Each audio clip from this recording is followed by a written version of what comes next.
Radhe Krishna everyone. Today is yesterday was Shayana Ekadashi and today is Dwadashi. And for Dwadashi we typically make Dwadashi Pachadi.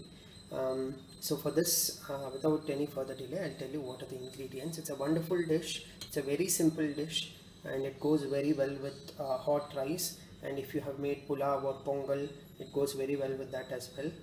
So please make this dish and offer it to your Krishna.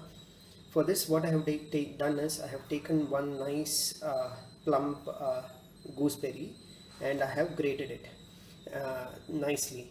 I have grated a little bit of ginger and about half a fistful of fresh coconut.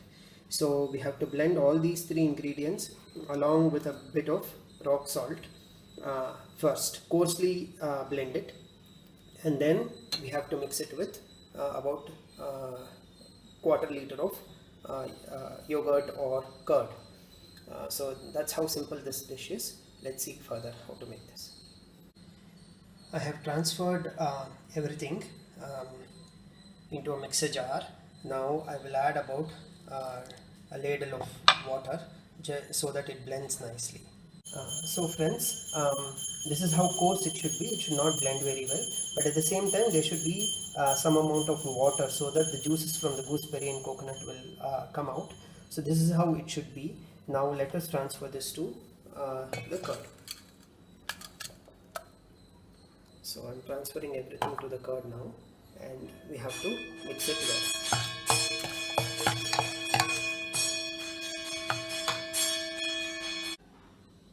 And now we have to give a nice tadka.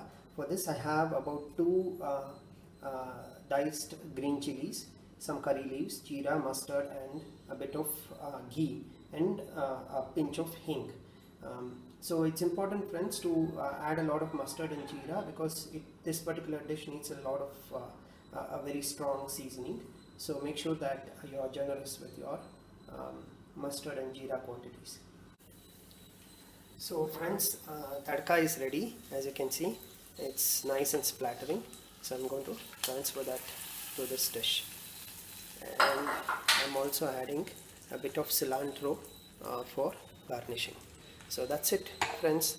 This is a very simple dish. Now I'm going to give it a nice mix. So you can offer it to Krishna with hot rice. So this is called Dwadashi Pachadi. It's called because gooseberries are usually, they have a soothing effect on your gastrointestinal system. So people would have fasted, and because this being Nirjala Ekadashi, this is the ideal dish to make. Many Vaishnavas fast from Dashami evening until Dwadashi morning. So the first thing they eat should always have a soothing effect on their gastrointestinal system. So it's something that Vaishnavas make on Dwadashi. So you can make it on other days as well. It's a very healthy dish, very full of vitamin C. So that is that. And this being a Dwadashi, friends, I also want to talk a little bit more about who is this Krishna I'm always referring to. Krishna is the divine in you, the higher in you. Krishna is your 5-year-old, 3-year-old child. And what else is Krishna? Krishna is your pancreatic and bile juice who is going to digest everything that you put into your system. And Krishna is also, and many of you may say, hey Guru, we belong to a different religion or we follow a different path, but how do we identify with Krishna? You can simply identify with Krishna by making these recipes, and if all of you are gathered together and partaking this food and everybody is liking it and you're all filled with a sense of joy in your hearts, and you're laughing and making jokes and having a wonderful time in company of each other, then santosham janapragnam ishvara pujanam. So that happiness, that wave of joy, that is Krishna. So he is everywhere, he is with you, he is in you, and he is around you. So I just wanted to talk a little bit about this Krishna I'm always referring to. This being a Dwadashi, I think it was suitable to talk about this Krishna. So let us offer this with a tulasi dalam. Sarvam Shri Krishna Arpanam. Radhe Krishna.